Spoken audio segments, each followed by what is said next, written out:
Friends, आज हम एक एनबीएफसी है, ठीक है, जो फाइनेंशियल स्पेस में डील करती है। बेसिकली एक ये एमएसएमई लेंडर है, उसको डिस्कस करने वाले हैं। तो सीधा चलते हैं वीडियो में। और वीडियो स्टार्ट करने से पहले मैं आपको बता दूं, this video is only for educational purpose. आप इसको किसी भी तरीके का बाय या सेल रिकमेंडेशन ना लें। तो फ्रेंड्स, आज हम जिस कंपनी को बारे में बात करने वाले हैं उसका नाम है फेडबैंक फाइनेंशियल सर्विसेज लिमिटेड, ठीक है। तो अब देखो, लेमैन लैंग्वेज में कि बिजनेस क्या है, धंधा क्या है इसका बिजनेस मॉडल, वो समझते हैं पहले। देखो फ्रेंड्स, दो वर्टिकल हैं इसके, सिंपल लैंग्वेज में समझ लो तो एमएसएमई जो छोटे बिजनेसमैन हैं, ठीक है, जो व्यापारी हैं उनको लोन देती है, स्मॉल बिजनेस लोन, और मीडियम टिकट बिजनेस लोन, मतलब लोन अगेंस्ट प्रॉपर्टी। लैप वाला इसका ज़्यादा है, पूरा जो मेजोरिटी ऑफ लोन बुक है वो इसी में से है। और एक गोल्ड लोन बुक वाला एक वर्टिकल है, ठीक है। और एक सेक्शन इसका है अनसिक्योर्ड लेंडिंग का, बिजनेस लोन, जिसमें ये कोई भी कोलेट्रल नहीं रखवाती है। वो इसका loan book only 10 to 11% he contribute करता है फ्रेंड्स, ठीक है। तो 90% इसका लोन बुक सिक्योर्ड है। सिक्योर्ड यानी देखो क्या भाई, एकदम ले लैंग्वेज में बता रहा हूँ कि आपने कोई एक बैंक खोल लिया या कोई एक एनबीएफसी खोल ली, आप पैसा दे रहे हैं उधार पे, ठीक है, सामने वाले को ज़रूरत है, उसको बिजनेस करनी है, आप उसको उधार पे दे रहे हैं। तो या तो आप उससे कोई मॉर्गेज रखवा लेंगे, कोलेट्रल रखवा लेंगे, कोई प्रॉपर्टी हो या कुछ भी हो वो रखवा लिए, ठीक है। फिर वो डिफ़ॉल्ट करता है, फ्रॉड करता है, पैसा टाइम से नहीं लौटाता है, तो भाई आप क्या करोगे, उसकी प्रॉपर्टी सील करोगे, ठीक है, फिर उसकी नीलामी करोगे। तो ये होता है कोलेट्रल वाला मॉर्गेज लेंडिंग वाला पार्ट। और एक होता है जो अनसिक्योर्ड रहता है, मतलब आपने उसके अगेंस्ट में उससे कुछ भी नहीं रखवाया है, मतलब कोई भी प्रॉपर्टी नहीं, ना कोई हाउस लोन, ना कोई व्हीकल लोन, बस आपने एज अ ट्रस्ट फैक्टर और कुछ उसकी इनकम प्रोफाइल देख के आपने उसको लोन दे दिया, तो ये अनसिक्योर्ड वाला पार्ट है, ठीक है। तो कंपनी ने इसका, मैं थोड़ा सा पास्ट आपको दिखाता हूँ, लेके चलता हूँ कि कैसा ट्रांजेक्शन हुआ है और आने वाले समय में क्या फंडामेंटल ट्रिगर प्ले आउट हो सकते हैं। ध्यान से देखिएगा फ्रेंड्स ये वीडियो लास्ट तक, और थोड़ा सा कुछ टेक्निकल एनालिसिस की भी बात कर लेंगे, वो भी मैं दिखा दूंगा चार्ट वगैरह में अभी कैसा लग रहा है चार्ट देख के इसका। अब हम चलते हैं, थोड़ा सा बिजनेस मॉडल इसका देख लें। तो हाँ, देखो, इसके जैसे मैंने आपको बताया, जो मॉर्गेज लोन वाला जो सेक्शन है, small ticket loan against property and home loan, तो ये इसका अराउंड मतलब एवरेज टिकट साइज है अराउंड 13 लाख के आसपास। और medium ticket loan against property है मतलब 60 लाख के आसपास। जैसे आपकी कोई प्रॉपर्टी है, आपको बिजनेस में वर्किंग कैपिटल 60 लाख, 50 लाख, 70 लाख, कुछ भी ज़रूरत है, आप अपनी प्रॉपर्टी को मॉर्गेज किया और पैसा ले लिया, ठीक है। तो बेसिकली इसका यही काम है। और एक सेकेंड फ्रेंड्स, आपको दिखाना था, मुझे इसकी जर्नी दिखानी थी आपको, सबसे जो इंटरेस्टिंग है इसकी जर्नी देखिएगा। इसने जो है मतलब लगभग हम अगर देखें यहाँ से, तो इसका 50 बिलियन रुपीज़ का अराउंड AUM था 21 में। 62 बिलियन थे इसके around rupees, in rupees AUM तो इसका था FY22 में, ठीक है। उसके बाद आप सीधा इसका देखोगे, जंप देखोगे, तो FY23 के बाद, मतलब अभी FY25 में 158 बिलियन रुपीज़ का इसका AUM, मतलब almost 3 times with in 3 years. किसको बोलते हैं, बहुत अच्छी AUM की ग्रोथ है। और अभी भी इनका मतलब Q1 में भी 157 के आसपास बना हुआ है AUM।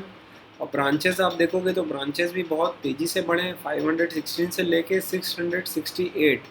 एम्प्लॉयज़ काउंट डबल हुआ है।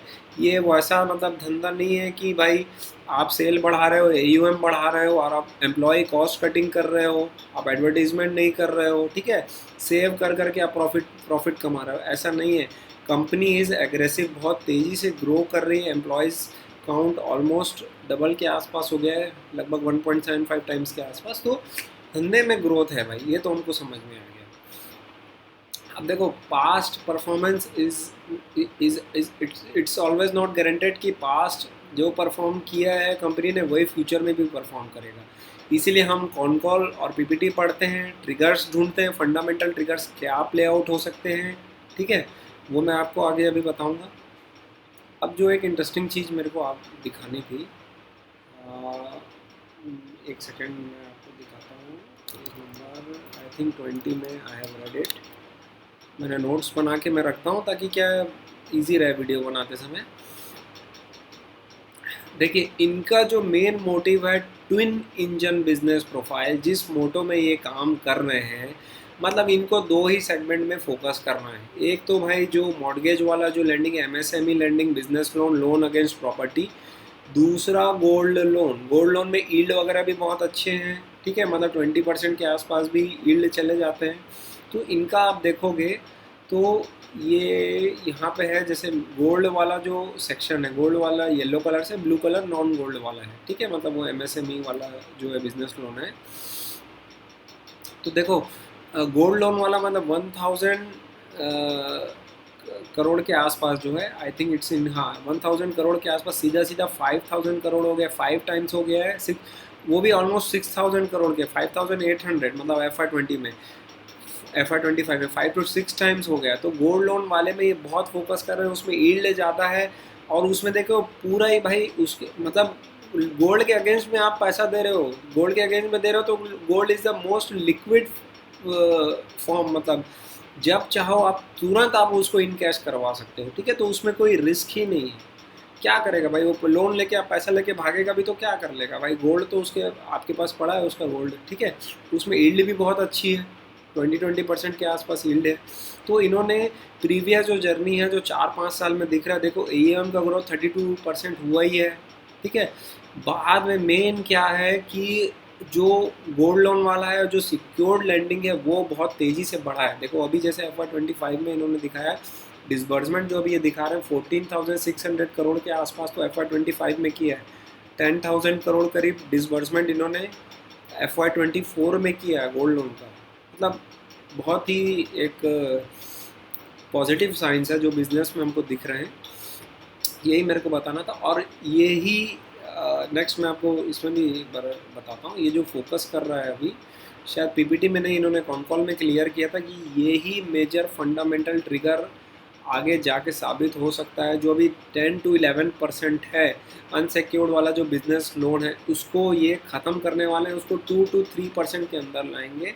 तो इससे क्या होगा कि पूरी पूरी जो इनकी लोन बुक रहेगी वो सिक्योर्ड रहेगी, मॉर्गेज से सेव रहेगी, कोलेट्रल रहेगी, मतलब कुछ ना कुछ उसमें कोलेट्रल रहेगा, और जहाँ पे डिफ़ॉल्ट होता है तो दे आर सेफ। दूसरा इससे क्या, वॉलेटिलिटी रिड्यूस होगी, आरओए का नंबर भी बढ़ेगा भाई, एनपीएज जो है वो कम होंगे, एसेट क्वालिटी बेटर होगी। तो एक बहुत बड़ा फंडामेंटल ट्रिगर प्ले आउट हो सकता है फ्रेंड्स, ठीक है। और AUM को भी ये टारगेट कर रहे हैं, गोल्ड लोन की जो AUM है वो 25% से ग्रो होए आने वाले समय में, 2 से 3 साल में। तो मतलब प्रोडक्ट मिक्स चेंज वही है। देखो मैं तो क्या बोला हूँ, हर समय अपने को स्टोरी ढूंढनी, स्टोरी हर जगह सेम है। फंडामेंटल ट्रिगर देखो, बिजनेस के फाउंडेशन में, फंडामेंटल में क्या चल रहा है, ठीक है। अगर इतना अच्छा पॉजिटिवली प्रोडक्ट मिक्स चेंज होता है तो बहुत अच्छा पैसा बना के दे सकते हैं ये शेयर होल्डर को। हमको ट्रैक करते रहना है, वॉच लिस्ट में रखना है। देखो अब ये किसी भी तरीके का बायस सेल रिकमेंडेशन नहीं है, मैं जस्ट शेयर करता हूँ अपने व्यूज़, ताकि आप भी समझो कि कैसे आप सर्च कर सकते हो भाई अपॉर्चुनिटीज़, ठीक है। पता चला 1-2 क्वार्टर में बिजनेस डब हो गया, फिर मुझे DMs आते हैं कि यार आपने कंपनी के बारे में बात की थी। तो यही तो हमको करना है एक्चुअली, हम वॉच लिस्ट में, ट्रैक लिस्ट में ऐड करने को मैं क्यों बोलता हूँ कि हमको देखना है क्वार्टर ऑन क्वार्टर मैनेजमेंट क्या बात कर रही है, कैसे बात कर रही है, फ्यूचर आउटलुक्स क्या है, एग्जीक्यूट कर पा रहे नहीं, कि यही एक्चुअली मेन मोटिव है। अब देखिए थोड़ा सा और मुझे कुछ बताना था आपको, थोड़े से फाइनेंशियल्स देख लेते हैं फ्रेंड्स, उसके बाद मैं इसकी एसेट क्वालिटी बताऊंगा आपको, और कंपेयर करके भी बताऊंगा दूसरे जो MSME लेंडर्स हैं, ठीक है, कि वन ऑफ द बेस्ट क्यों लग रही है अभी ये।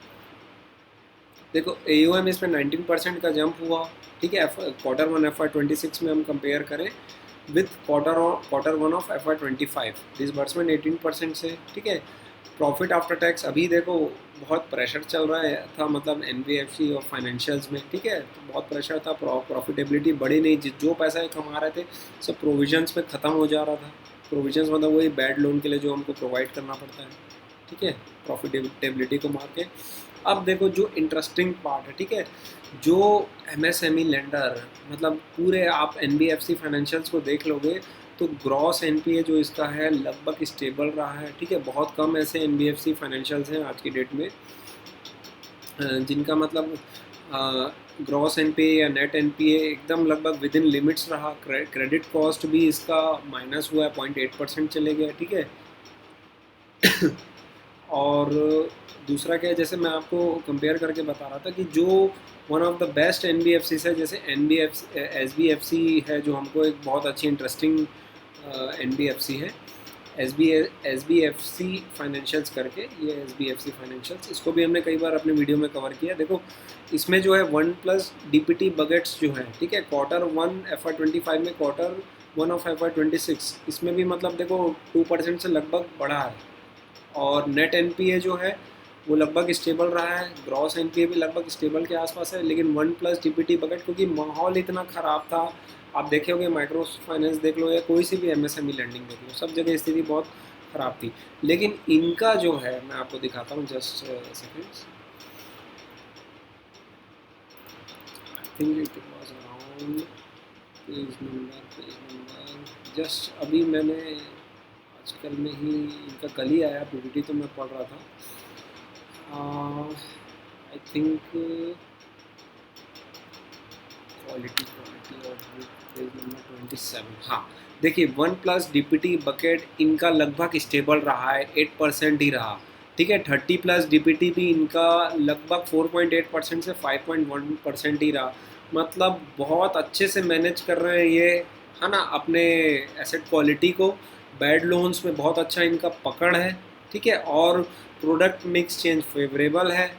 पास्ट में भी हम देखें और फ्यूचर में भी अभी इनके पास अभी मार्जिन है 10% करीब अनसिक्योर्ड है, वो भी अगर बेटर अंडर कंट्रोल होता है तो प्रॉफिटेबिलिटी बहुत जम कर सकती है यहाँ से। मतलब गोल्ड लोन वैसे ही एक अच्छा यील्ड वाला प्रोडक्ट है। देखो इनकी यील्ड वाला, यील्ड है मतलब क्या, यील्ड मतलब जो ये पैसा दे रहे हैं, ठीक है, मतलब किस रेट ऑफ इंटरेस्ट से या ब्याज दर से ये अपना लैंड कर रहे हैं मनी, ठीक है, उसको हम यील्ड बोलते हैं। जैसे इनका कंटिन्यूसली बढ़ा, FY20 से देखोगे FY25 तक 14, 15, फिर 16, फिर 17%, है ना। और स्प्रेड मतलब जो नेट इंटरेस्ट मार्जिन, मतलब कितना ब्याज से आप कमा रहे हो पैसा, ठीक है, तो 6% से वो सीधा सीधा 8% पहुँचे FY25 में, तो वेल अंडर कंट्रोल है, मतलब ये भी आप देखोगे तो। अभी थोड़ा सा रिड्यूस हुआ है Q1 के, अगर हम कंपैरिजन में देखें, जैसे मैंने बताया प्रेशर बहुत थे अभी पूरे फाइनेंशियल सेक्टर में, तो 8.1% से 7.7% कुछ हुआ है इसका, ठीक है। यील्ड में भी थोड़ा फ़र्क आया है Q1 में। अब यहाँ से देखो जैसे रिड्यूस हुआ है अपना मतलब आरबीआई ने रेट ऑफ इंटरेस्ट जो घटाया, तो 1-2 क्वार्टर बाद वो दिखने लगेगा इफेक्ट। एसबीएफसी से हम कंपेयर कर रहे थे, ठीक है, वेल अंडर कंट्रोल है। फिर आप 5 स्टार बिजनेस का भी देख लोगे, ठीक है, तो ग्रॉस एनपी या 30+ डीपीटी बकेट देखो कितने बड़े हैं, बस 3.2%, ये भी एमएसएमई लेंडर है। उसके बाद ग्रॉस एनपीए भी इसके बड़े हैं, है ना। तो मतलब मुद्दा ये था, देखो ऐसे किसी को प्रूव नहीं करना ये ख़राब है या ये बहुत अच्छा है, हम just peer to peer compare करते हैं, तभी हमको समझ में आता है कि क्या चल रहा है पूरे फाइनेंशियल स्पेस में, पूरा माहौल कैसा है, क्या है। उसके बाद भी अगर ये वेल अंडर कंट्रोल है, अगर अपने एसेट क्वालिटी को मेंटेन करके रखें, तो मतलब एक अच्छा पॉजिटिव साइन है। अब थोड़ा सा मैं कॉन कॉल की समरी बता देता हूँ। मैंने जो कल कॉन कॉल आया था उसको एआई में समरी बनाई थी। देखो इसमें भी इन्होंने यही कहा कि डिस्कशन चल रहा है shift towards fully secured lending portfolio, prioritising gold and loan against property. यही पूरा सारा फंडामेंटल ट्रिगर यही है, यही मैंने आपको बताया, ठीक है। उसके बाद फिर ऑपरेशनल इफ़िशियंसी वगैरह के बारे में बात की है, मतलब क्रेडिट कॉस्ट अंडर कंट्रोल रहेंगे, है ना। एसेट क्वालिटी में भी जैसा अभी कंट्रोल है वैसे ये इनका था कि कंट्रोल पे रखेंगे ये। अब देखो गोल्ड लोन 39-40% से ग्रो हुआ है, टोटल AUM मगर 20%, तो गोल्ड लोन वाला पार्ट 39-40% के आसपास से ग्रो हुआ है, ठीक है, तो बहुत अच्छा पॉजिटिव साइन है। कंपनी ने गाइड किया, मैंने आपको पहले ही बताया 25% ईयर ऑन ईयर ये ग्रोथ गाइडेंस कर रही है। गोल्ड वाला जो पोर्शन है, ठीक है, जो करंट ब्रांचेस है, और नया ब्रांचेस भी ये क्या बोल रही है कि expected to contribute additional growth, ठीक है। तो वी कैन जस्ट मतलब ये आप ऐसा एकदम प्रिसाइज कोई कैलकुलेशन नहीं कर सकते, लेकिन बहुत अच्छा पॉजिटिव साइंस बताता है ये सब, अगर कॉन कॉल में इस टाइप की बातें होती है तो। और फ्रेंड्स, जो कुछ काम की चीज़ है, जैसे रिस्क फैक्टर्स को हमको नहीं भूलने चाहिए कि अभी फाइनेंशियल्स ऐसा, भाई आखिर ये लैंडिंग वाला बिजनेस है, तो कभी भी मार्केट फ्लक्चुएशंस, एनवायरनमेंट, बहुत सारी चीज़ों पे डिपेंड करता है ना। क्रेडिट कॉस्ट अगर भाग गए, नॉन परफॉर्मिंग एसेट्स बढ़ गए जो अभी तक कंट्रोल में थे, ठीक है, बिजनेस लोन वाला जो सेगमेंट है वो भी एक चोट दे सकता है, बैड लोन्स उसमें आए तो अगर, ठीक है। अब देखो AUM ये सब तो बात कर ली हमने, फाइनेंशियल्स भी देख लिए हमने, और कुछ जो था, जो मेन था आपका, एक ये ना 150 कुछ 100 ब्रांचेस से 150 में कुछ शिफ्ट कर रहे हैं गोल्ड लोन, जिसमें से ये डिस्ट्रीब्यूट करेंगे, तो वो एक बहुत अच्छा पॉजिटिव साइन था, वो भी कहीं देखा था मैंने। With while gold loans are fixed in nature, they get reset due to their shorter tenure. Smaller ticket LAP is almost entirely fixed. Medium ticket which contribute 33 is floating in nature and reset annually. ये just वो बात करेंगे floating interest rate या fix interest rate है। Margin guidance का वही तो है कि ये मतलब कॉस्ट ऑफ फंड और ये सब अगर अभी रिड्यूस होंगे तो मार्जिन और यील्ड और स्प्रेड और अभी बढ़ सकते हैं, ठीक है। गोल्ड लोन में शिफ्ट हो रहे हैं तो ऑब्वियस है, टारगेट कर ही रहे हैं ये कि यील्ड और स्प्रेड जिसके बढ़े। ROA का नंबर भी 2.3% आया है, तो is expected to range bound around क्या रेंज बाउंड इन्होंने बताया है, वही 2.5 के आसपास मतलब इनका टारगेट है। बाकी फ्रेंड्स ऑलमोस्ट मैंने कवर कर दिया जो फंडामेंटल ट्रिगर हो सकते हैं। थोड़ा सा हम इसके चार्ट पैटर्न पे देख लें, ठीक है, टेक्निकल देखना भी थोड़ा सा ज़रूरी है। देखो यहाँ से जो है चार्ट को आप देखोगे थोड़ा सा, तो जब से इसका IPO आया था कंटिन्यू डाउन ट्रेंड में चल रहा था। यहाँ से फिर मई के आसपास से इसकी ट्रेंड लाइन शिफ्ट हुई है, अप ट्रेंड की ओर है। अब देखो बहुत तेज़ी से, मतलब जितना समय इसने यहाँ से अगर हम देखें इस पॉइंट ऑफ व्यू से, टॉप यहाँ से जितना समय इन्होंने लिया है मतलब डाउन ट्रेंड के लिए, जुलाई से लेके अभी अप्रैल मई तक, ठीक है, तो 1-2 महीने में मतलब बाइंग फोर्स इतना ज़्यादा है कि जो पुराने जो ओवरहेड सप्लाई है उसको भी ये काट देता है, ठीक है। तो यहाँ से हम लगभग बहुत तेज़ी से ऊपर आए हैं, ठीक है, काफ़ी अप ट्रेंड में आए हैं, मार्केट ने इसको रिवॉर्ड भी किया है। और ये अपने देखो जैसे 20 डेज मूविंग एवरेज से भी काफ़ी ऊपर भाग चुका है ना। मतलब स्ट्रेंथ है रिलेटिवली बहुत स्ट्रॉन्ग है, वॉल्यूम्स भी बहुत हाई चल रहे हैं अभी। तो देखना है कि ये ट्रेंड बरकरार हो सकता है कि नहीं, तो आप अपने वॉच लिस्ट में ज़रूर ऐड कर लें फ्रेंड्स। इसी टाइप के वैल्यूएबल वीडियोस के साथ भी नेक्स्ट टाइम हम आपके साथ मिलेंगे, तब तक के लिए जय हिंद दोस्तों।